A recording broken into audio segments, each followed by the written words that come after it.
Please welcome the Vice President of the United States, Kamala Harris.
Good afternoon, everyone. Good afternoon. Good afternoon. Good afternoon. Thank you all. Thank you, thank you. Thank you, thank you. So let me say, and I love you back. And I love you back. So let me say, my heart is full today. My heart is full today, full of gratitude for the trust you have placed in me, full of love for our country, and full of resolve. The outcome of this election is not what we wanted, not what we fought for, not what we voted for, but hear me when I say, the light of America's promise will always burn bright.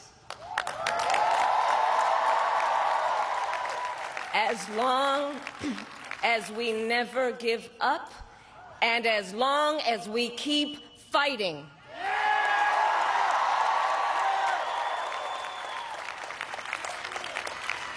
To my beloved Doug and our family, I love you so very much.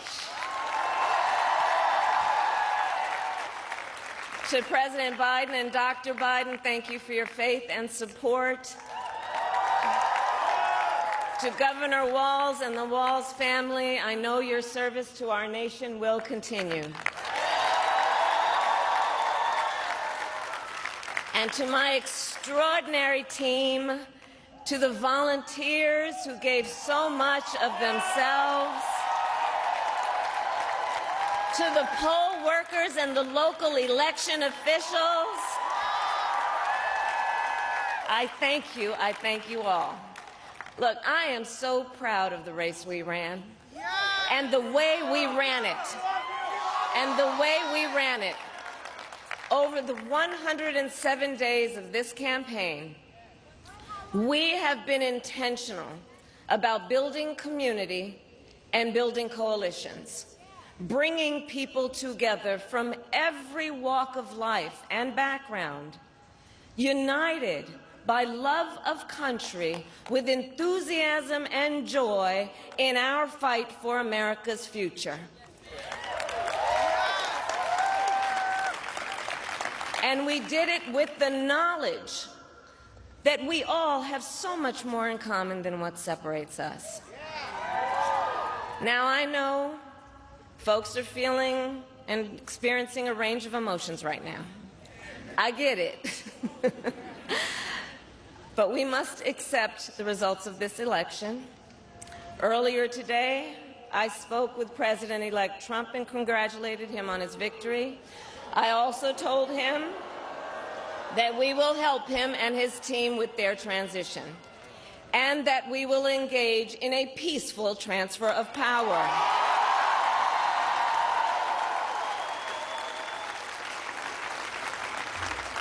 A fundamental principle of American democracy is that when we lose an election, we accept the results. That principle, as much as any other, distinguishes democracy from monarchy or tyranny. and anyone who seeks the public trust must honor it. At the same time, in our nation, we owe loyalty not to a president or a party, but to the Constitution of the United States.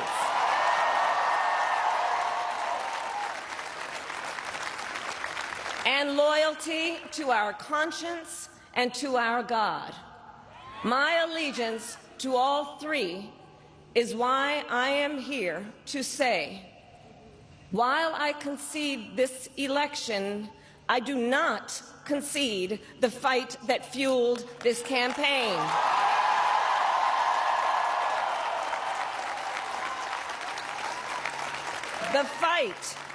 The fight for freedom, for opportunity, for fairness, and the dignity of all people.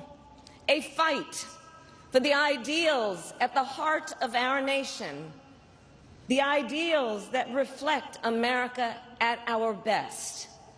That is a fight I will never give up.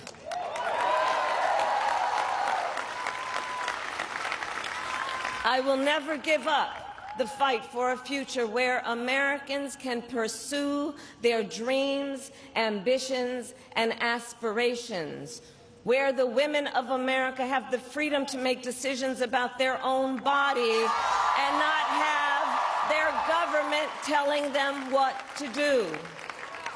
We will never give up the fight to protect our schools and our streets from gun violence. And America, we will never give up the fight for our democracy, for the rule of law, for equal justice, and for the sacred idea that every one of us, no matter who we are or where we start out, has certain fundamental rights and freedoms that must be respected and upheld.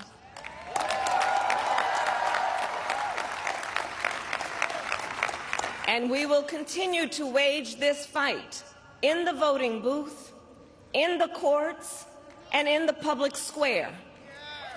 And we will also wage it in quieter ways, in how we live our lives, by treating one another with kindness and respect, by looking in the face of a stranger and seeing a neighbor, by always using our strength to lift people up, to fight for the dignity that all people deserve. The fight for our freedom will take hard work, but like I always say, we like hard work. Hard work is good work. Hard work can be joyful work. And the fight for our country is always worth it. It is always worth it.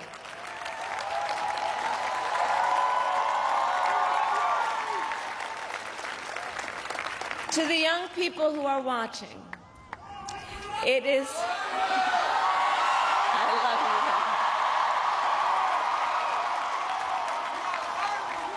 you. To the young people who are watching, it is okay to feel sad and disappointed, but please know it's going to be okay.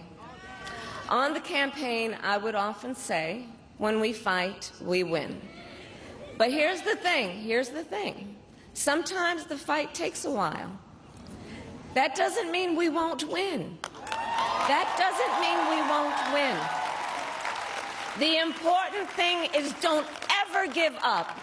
Don't ever give up. Don't ever stop trying to make the world a better place. You have power. You have power.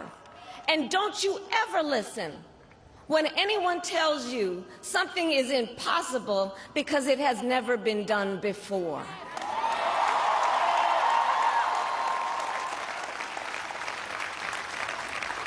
You have the capacity to do extraordinary good in the world.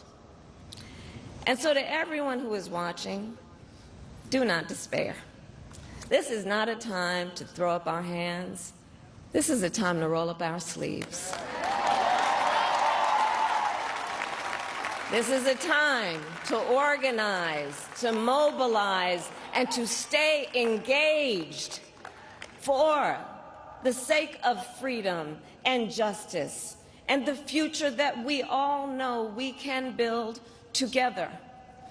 Look, many of you know I started out as a prosecutor, and throughout my career I saw people at some of the worst times in their lives, people who had suffered great harm and great pain, and yet found within themselves the strength and the courage and the resolve to take the stand, to take a stand, to fight for justice, to fight for themselves, to fight for others.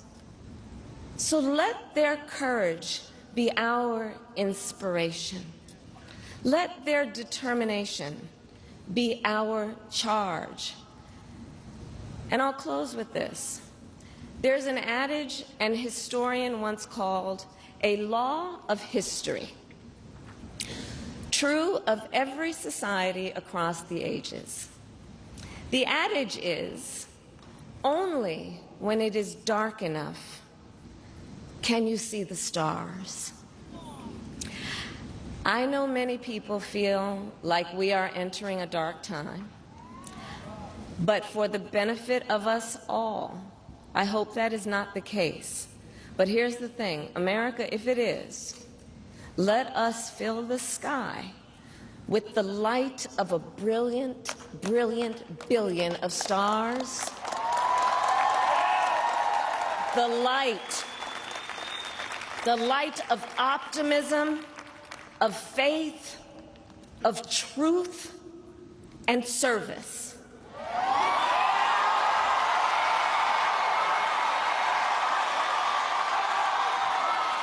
HU. And may that work guide us, even in the face of setbacks, toward the extraordinary promise of the United States of America. I thank you all. May God bless you, and may God bless the United States of America. I thank you all.